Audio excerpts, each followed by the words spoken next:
A platicarles de, sí, de la danza, pero más que de la danza, de una de las figuras de la vida religiosa de la India que fue fundamental en algún momento, que quizás ya no lo sean, es la figura de las Devadasis.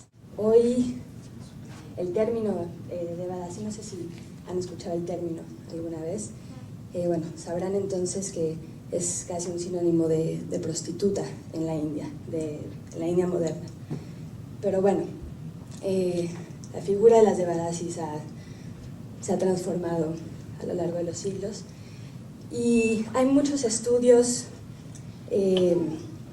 sociológicos, históricos sobre las Devadasis, hay mucha documentación, pero pocos detallan el origen mítico de las Devadasis. Cuando yo empecé a investigar sobre las Devadasis, la pregunta que me importaba era, bueno, ¿qué mito explica a estas mujeres? Porque como muchas de las figuras importantes en la India, tenían que tener un mito que respaldara su práctica. Y bueno, mi acercamiento a las Devadasis al principio fue más que nada pues muy choqueante. La primera vez que supe de ellas no fue como a través de los libros ni a través de una fuente académica. Yo era joven, mucho más joven que ahorita, bueno, bastante más joven que ahorita, tenía 16 años, y estaba con un grupo de amigos viajando en tren hacia el sur de la India. Estábamos en un viaje académico, pero también vacacional, estamos haciendo investigación, y yo vivía en la India 2 años, y en ese viaje, bueno, quienes hayan ido a la India, supongo que algunos de ustedes han estado ahí, saben que la regla que rige en la India es la del azar, básicamente, ¿no? Si estás sujeto al azar, si viajas por la India, tienes que estar dispuesto a esperar a un tren 40 horas o a perder 3 trenes y de pronto que aparezca uno mágicamente. Y bueno, llevábamos un viaje más o menos con ese tipo de reglas. Y habíamos perdido un tren y esperamos otro que supuestamente se iba a tardar 15 horas en llegar al sur de la India y se tardó, cuando nos subimos nos dijeron que se iba a tardar 36, una cosa así. Entonces bueno, nos decidimos acostar y era la madrugada, era febrero, no hacía tanto calor, pero bueno, nunca deja de hacer calor, del todo en el sur de la India. En plena madrugada se empezaron a escuchar panderetas y cascabeles, estábamos ya semidormidos y empezamos a escuchar como voces y cantos. Yo pensé que estaba soñando al principio y luego alguien se despertó a mi lado y ¿qué es eso? Y se prendieron las luces del vagón y vimos a 20 mujeres, todas muy arregladas, pintadas con saris de colores muy brillantes. Y bueno, no es cualquier cosa despertarse en media madrugada y ver a 20 mujeres arregladas, cantando, y nos quedamos pasmados, por decirlo en una palabra, y viendo solamente, y luego nos empezamos a dar cuenta que no todos eran mujeres. Había unos pintados, con los labios pintados, sí, pero con bigotito, y nos quedamos francamente anonadados, hasta que la gente del vagón empezó a sacar dinero y les empezaron a dar propinas. Y uno de los pasajeros nos dijo que había que darles propina, que eran eunucos y devadasis, y darles propina era una manera de asegurarse la buena suerte propia y de la familia. Entonces, bueno, evidentemente dimos nuestras propinas y bueno, eso fue como el primer encuentro con las devadasis. Y yo a partir de eso empecé a preguntar mucho y pues casi siempre me decían que sí, que eran prostitutas sagradas, pero se sabía poco, como les dije antes, del origen mítico de las Devadasis. Y años después, ya aquí en México, hice una investigación extensa. No soy ninguna especialista en el tema, así que al rato abriré la sesión a preguntas, pero pues no esperen de mí respuestas de una especialista, ¿no? Les diré lo que pueda, con muchísimo gusto. A grandes rasgos, no sé qué tan familiarizados estén con la figura de las Devadasis. A grandes rasgos, las Devadasis eran las sirvientas del templo, eso es lo que significa la palabra Devadasi, y sus labores iban desde las cosas más sencillas como limpiar el templo y prender las lamparitas y cerciorarse de que las flores estuviesen siempre frescas, hasta los deberes más complejos y más importantes que tenían que ver con la danza. Las devadasis eran las únicas que tenían el derecho y por ende también la obligación de rendir culto a la deidad por medio de la danza. Entonces eran las bailarinas, además de las sirvientes de las deidades. Y parte del oficio de la devadasi consistía también en ofrecer sus servicios sexuales a los sacerdotes del templo y a algunos visitantes selectos. Eso llevó después a que se malinterpretara el oficio de las devadasis como una forma de prostitución, pero más tarde llegó a eso. Es muy importante decir que la devadasi se distinguía de las demás mujeres porque no se tenía que casar con un hombre y por ende su vida no estaba ceñida a los labores domésticos, sino al templo. Ella dedicada su vida al templo y no al hogar, y eso le daba un estatus que en la India medieval, bueno, medieval en el sentido occidental, estamos hablando del siglo X después de Cristo, era básicamente muy improbable, ¿no? Las mujeres no tenían ningún papel social en ese momento, salvo estas muy extrañas mujeres que se dedicaban a servir al templo y a bailar en el templo. No se casaban, entonces se casaban sí, pero con una deidad, o sea, a través de una ceremonia ritual parecida a la de los casamientos hindúes de hoy en día, pero se casaban con un cuchillo, por ejemplo, que simbolizaba a la deidad, o con una estatua de la deidad, y así, bueno, prometían matrimonio con la divinidad. Como les decía antes, toda la dimensión sexual del oficio de las devadasis sí llevó a que cuando llegaran los ingleses se interpretara su oficio como una forma de prostitución. No supieron entender los ingleses el oficio de las devadasis, y en cuanto percibieron lo que estaba pasando en los templos, pensaron que era una forma de prostitución y se ilegalizó el culto de la devadasi en 1947. Pero también es cierto que cuando llegaron los ingleses y los reyes fueron perdiendo poder, los reyes subsidiaban los templos. Entonces, cuando fueron perdiendo poder los reyes, entonces las devadasis ya no tenían quien subsidiara su labor. Entonces empezaron a cobrar por sus servicios, y eso también las acercó de alguna manera a lo que hoy en día entendemos como una forma de prostitución. Bueno, dicho esto, paso a lo siguiente, que es lo central, y es, bueno, ¿cuál es el origen mítico de estas figuras?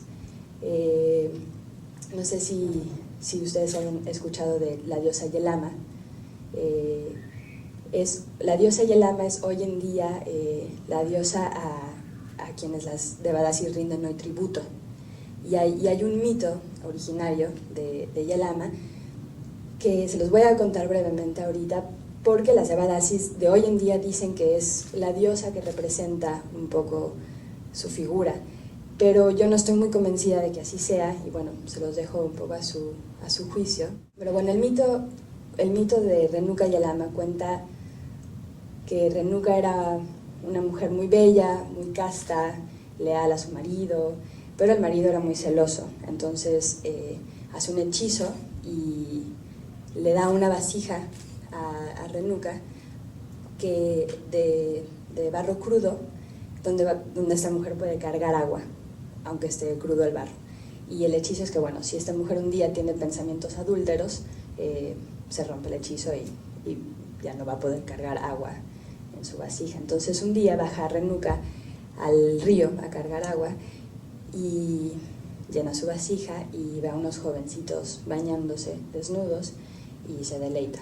Entonces en ese momento se rompe el hechizo y queda bañada en agua y regresa a su casa empapada, y el marido, por supuesto, se enfurece y entonces esta sale corriendo y se va a refugiar a la casa de una anciana descastada, Yelama, y el marido la busca y le dice a sus 5 hijos que la maten, y 4 de esos 5 desobedecen al padre, pero el más chico dice, bueno, yo la mato. Y cuando por fin la encuentra el hijo más chico en la casa de esta anciana descastada, le corta la cabeza tanto a la madre como a la anciana y llama al padre para mostrarle que, bueno, que ya cumplió lo prometido, y el padre entonces le ofrece concederle cualquier deseo por ser obediente. Y el hijo de Renuka, que se llama Parashurna, dice, bueno, quiero traer a mi mamá de vuelta a la vida. Entonces dice el padre, bueno, pégale otra vez la cabeza y ya está. Y entonces se equivoca el hijo y pone la cabeza de la madre en el cuerpo de la anciana y viceversa. Y en ese momento Renuka Yelama se convierte en una deidad, y es una deidad muy importante para las Devadasis de hoy en día porque, entre otras cosas, combina la figura de una mujer descastada, como son muchas de las Devadasis de ahora, de las clases más bajas, con la figura de una mujer muy bella, etcétera, etcétera, ¿no? Pero, bueno, yo decía hace rato que a mí no me convence de todo el mito, porque mientras sí explica toda esta dimensión, como las 2 castas y la figura de la mujer, deja de lado lo más importante, que es la danza. No aparece ningún elemento relativo a la danza en ese mito, y la danza no era solo una actividad de las Devadasis, sino el eje mismo del culto de las Devadasis. Entonces, bueno, empezando por eso, a mí me parece como descartable que ese sea el origen mitológico de estas mujeres. Entonces, bueno, no hay un origen mítico único. Yo, a través de mucha investigación, por fin encontré un mito que me parecía como el que más explicaba, o el que más elementos importantes combinaba, y ya llegaremos a él en un ratito. Pero bueno, antes de eso, pues les voy a señalar 3 o 4 conceptos fundamentales para que se entienda mejor el concepto de la Devadasi y por qué el mito que yo escogí hacia el final es el que mejor encaja. No sé si han escuchado la noción de Prayada, supongo que sí. Creo que muchos de ustedes bailan, ¿no? Entonces, la noción de Prayada creo que es muy importante también en general en la danza, porque tiene que ver con lo que la Prayada es una ofrenda que le es dada a una divinidad, y cuando la divinidad entra en contacto con esa ofrenda, sea lo que sea, esa cosa cobra como poderes divinos, y entonces es distribuida entre cualquier participante de un ritual. Es un poco como, es una muy mala analogía, pero la hostia en la iglesia tiene una función muy similar, ¿no? La hostia es una metonimia del cuerpo de Cristo, entonces al entrar en contacto con eso, se entra en contacto con algo superior. Y bueno, la Prayada es un genérico de eso mismo, ¿no? Se ha dicho que las Devadasis son una forma de Prayada. Ellas se ofrecen a través de la danza a la deidad, en una unión simbólica, quizás sexual, con la deidad, y después se ofrecían a los participantes de un ritual en el templo, como a los sacerdotes, en forma de Prayada. Entonces, para los mortales, una unión sexual con la Devadasi era una manera de entrar en contacto con lo divino. Esa interpretación de la Devadasi también la vincula mucho con el tantrismo, aunque es muy probable que no tenga nada que ver con el tantrismo. En el tantrismo existe la figura de consorte de la deidad. Cada deidad masculina tiene su contraparte femenina, y la figura femenina en el tantrismo muchas veces sirve como vehículo hacia la espiritualidad. Y en ese sentido se parece a las Devadasis, hay un vínculo sin duda ahí, pero no hay una relación directa entre el tantrismo y las Devadasis, fundamentalmente porque el tantrismo se desarrolló en el norte de la India, norte y noreste de la India, y las Devadasis son del sur de la India, y en el subcontinente indio, bueno, esas distancias en esos momentos hacen muy improbable que hubiese una influencia del tantrismo en las Devadasis. Un concepto importante también de la Devadasi, ya hablamos del Prayada, de la relación con el tantrismo, y un tercer concepto que quizás también sea incompleto es el de la prostitución sagrada. En muchas religiones antiguas, donde existe una figura de diosa madre, existen también representaciones femeninas de la deidad femenina, ¿no? Entonces, en Babilonia, por ejemplo, está la figura de Ishtar, que es la diosa de la fertilidad, del poder femenino, y que tiene a sus representantes mundanas, que son las hieródulas, que las hieródulas eran también como sacerdotisas en los templos, que también ofrecían la sexualidad en un ritual hacia la fertilidad. También ahí evidentemente hay una relación con las Devadasis, pero la relación no es completa, porque en el hinduismo, como quizás sepan, no existe una sola figura de deidad femenina, no hay una diosa madre. Sí existe el concepto del Shakti, de la feminidad, la energía femenina, pero no hay una diosa como que pueda considerarse análoga a Ishtar. Entonces, en ese sentido, las Devadasis no son la representación de ninguna deidad en particular. Entonces, bueno, hablemos entonces de la Prayada, de la noción de la prostitución sagrada, del tantrismo. Entonces, sí, evidentemente hay una vinculación entre estas tres cosas y la figura de la Devadasi, y no muy completa, ¿no? Y entonces llegamos a la parte más importante, que ya he subrayado varias veces, y es la danza, que como ya dije no era una actividad cualquiera, sino el eje mismo del culto. Y yo creo que cualquier estudio mitológico de las Devadasis, y los que vengan, tienen que entrarle por ahí a la figura de las Devadasis. El mito de la danza, les voy a leer una pequeña cita. Es muy largo, no se los voy a decir, a contar en detalle, pero básicamente se dice que estaba el mundo muy mal, y entonces manda Indra a un consejo entre dioses, y todos en alianza le deciden pedir a Brahma que invente algo que apacigua a los hombres y que los mantenga contentos en tierra, algo que se pueda ver y oír. Y se dice que es así como Brahma inventa el Natya, que es la tríada de danza, de teatro y de música. Les leo una cita del quinto Veda, que es donde se detalla sobre el Natya. Dice: no he creado la danza para el mero entretenimiento de los hombres y los dioses.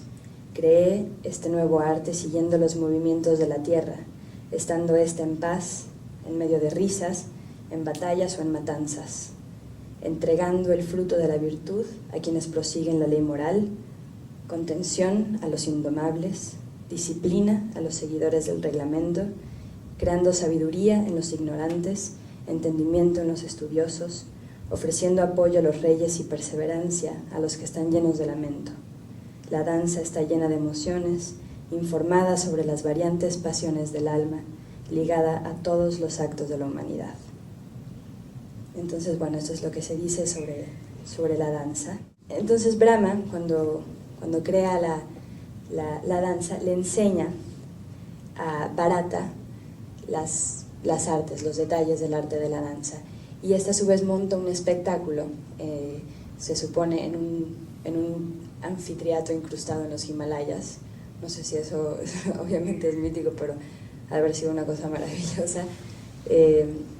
Y representa ante Shiva un mito que pues, no me va a dar tiempo aquí también de contarles todo entero, pero básicamente el mito que representa Bharata y un grupo de bailarines, músicos y teatreros ante Shiva es un mito en donde Indra agarra elementos de la tierra y genera un mar de leche. Es una locura, yo no sé dónde sacaron eso, es maravilloso, un mar de leche, y mezcla elementos y revuelve el mar de leche con una montaña sagrada, y del mar de leche surgen la luna, Lakshmi, la diosa, que ese es el origen también mítico de Lakshmi y de la luna, y de ese mismo mar emergen unas figuras que son las apsaras, que no sé si conocen la figura de las apsaras. Bueno, las apsaras, y aquí llegamos ya como al final y a lo más fundamental, las apsaras son las bailarinas de la corte de Indra, son consortes de los dioses, son mujeres bellísimas, de una gran sensualidad, que bailan en las cortes ante los dioses y que a veces sirven de recompensa a un par de mortales dichosos, ¿no? Y esta figura de las apsaras, salidas del mar de leche, reúnen casi todos los elementos que las Devadasis también reúnen. Ahí sí hay como un espejismo, podríamos decir, entre las dos figuras, y es muy probable que las Devadasis hayan sido o hayan empezado como una especie de imitación mundana de estas bailarinas sagradas nacidas del mar de leche de Indra. Les leo también una cita de un libro. Si les interesa este tema, hay un muy buen libro que se llama Donors, Devotees, Daughters of God. Los templos hindúes buscaban ser una reproducción del paraíso de alguna deidad. Los Gandharvas eran representados por la banda del templo y las apsaras por las cortesanas que bailan y cantan en él. Estos están al servicio de la deidad, pero también ofrecen servicios a sus seguidores. Generalmente se les llama Devadasis, sirvientes de la deidad.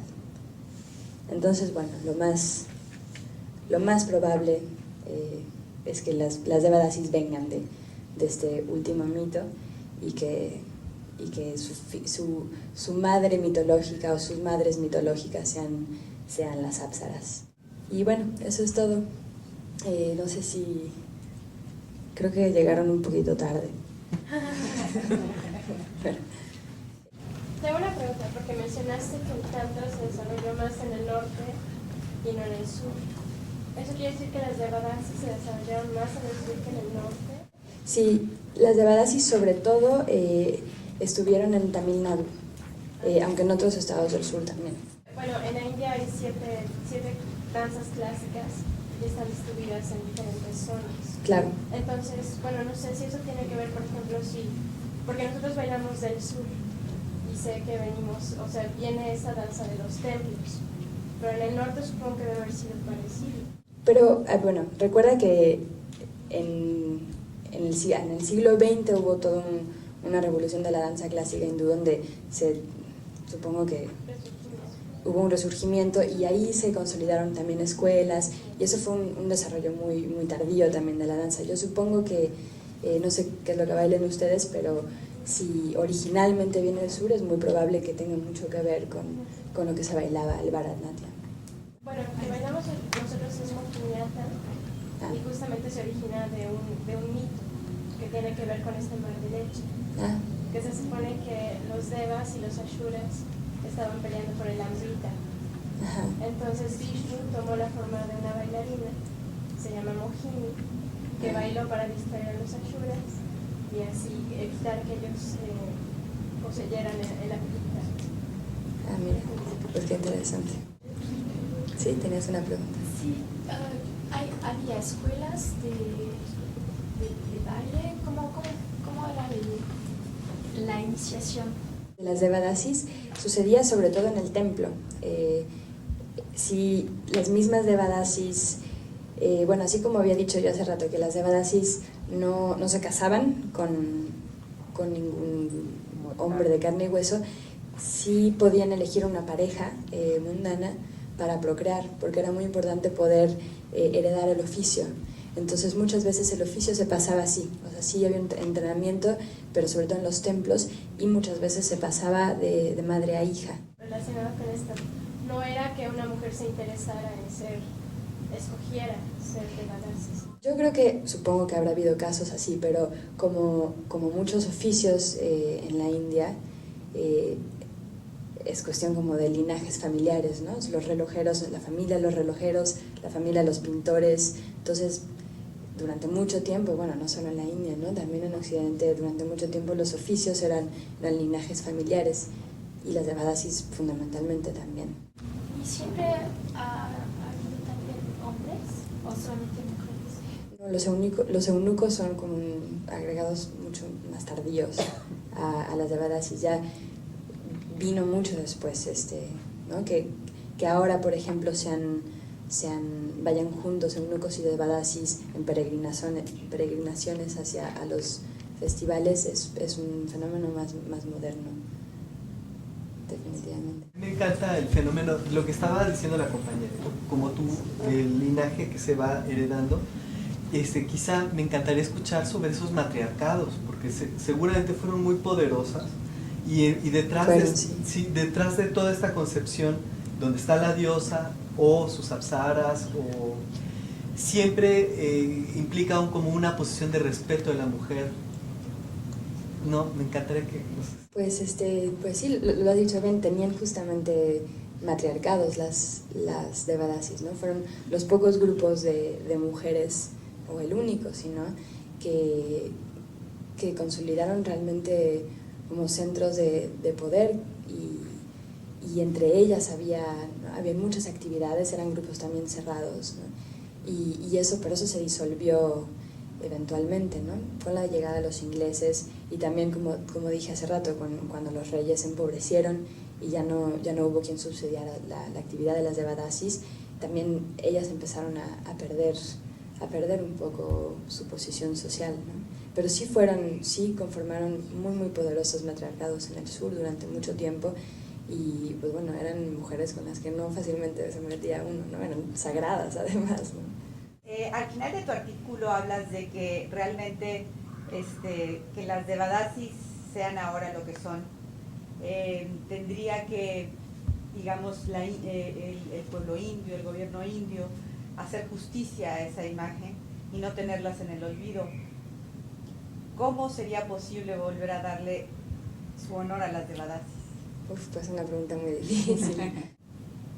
Yo creo que un paso importante hacia eso es otra vez como recobrar el origen mitológico de muchas de esas figuras, ¿no? O sea, lo que sucede con los rituales o con las figuras religiosas cuando pierden el mito es que se desacralizan y se vuelven rituales vacuos muchas veces, ¿no? Entonces, o sea, lo de las devadasis ahorita pues sí sigue conservando algunas de las formas, pero está como vacío de contenido, porque es como si vivieran en una especie de amnesia mitológica, ¿no? Un paso importante hacia eso es recordar los mitos y las historias para devolverle a esas figuras toda su importancia histórica, bien merecida. Pero bueno, hoy en día quién sabe si se pueda, ¿no? Las devadasis, o sea, ahora justamente la figura de devadasi es una manera de encubrir la prostitución. Entonces se ha vuelto mucho más complejo, ¿no? O sea, ahorita es un tema social muy complicado porque ahora algo religioso sirve para justificar algo atroz, ¿no? Que es que muchas niñitas las sacan de sus pueblos y a Bombay a ser prostitutas. Entonces creo que hay como en muchos lados, es complicado. Porque ahora ya no han de tener mucho que ver con templos, ya nada más andan como en su función de buena fortuna, que sí, les dan propinas. Sí, y que son prostitutas. Sí, ya no están en los templos, las devadasis. Entonces ahora ejercen la prostitución ya más abiertamente, ya no es, porque ya no hay sacerdotes, ya no es en el templo. Efectivamente, sí, pero como también a veces hay... lo religioso tiene un valor per se, ¿no? Entonces, es que es una cosa religiosa, entonces no hay que meterse porque es la religión y es la cultura y es la tradición. Entonces, por eso decía, ahora sirve para encubrir prostitución planellana, ¿no? Entonces cada prostituta así o hay diferencias? Yo leí hace poco, de hecho tiempo después de escribir esto, que en un sondeo que habían hecho en Bombay en 1995, creo, 50% de las prostitutas se decían a sí mismas devadasis. Entonces no todas las devadasis son prostitutas y viceversa, ¿no? Mencionaste que en 1947 surgen, ¿no? ¿Tienes algún...? No, fue prohibido el culto de las devadasis en el 47 formalmente. Se volvió a prohibir varias veces, o sea, la primera prohibición fue en el 47 con los ingleses. ¿Y tiene algún término? O por ejemplo, hoy día, ¿qué papel juega una bailarina en club? ¿No? O sea, independientemente de... Porque como tiene que ver con el tempo también, ¿qué diferencia hay en eso? Por ejemplo, alguien que baila barata o mojili o catacali o no sé, en la India, ¿qué papel juega? Referente a la devadasi, ¿no? Pues ya no son devadasis. Ya no tiene nada que ver. Pues no, ya no. Son artistas. Bailarinas. Sí. Y la compañía, por ejemplo, de los eunucos, ¿qué significa con en este Yo no lo tengo muy claro. El mito de Renuka Yelama en algún momento explica, se dice que el papá, ¿se acuerdan que había 5 hijos y que 4 de ellos no le hacían caso al papá? Entonces cuenta que el papá les corta los testículos a esos 4, ¿no? Los descasta. Entonces ellos ahora los eunucos, perdón si los castra, ahora los descastra, ahora los eunucos pues también como que se sienten identificados en ese mito. Yo creo que o sea, que estén juntos los eunucos y las devadasis ahorita tiene más que ver con que se sienten identificados como grupos excluidos en algún sentido, ¿no? Son no del todo aceptados en ningún lugar, son prostitutas y eunucos. Vale, y esta es una pregunta un poco colateral, pero ¿qué otras culturas tienen prostitutas sagradas? Creo que los griegos. Bueno, hace rato hablaba del mito babilónico de Ishtar, ¿no? Donde están las hieródulas. Son como las figuras más importantes de prostitución sagrada en la mitología.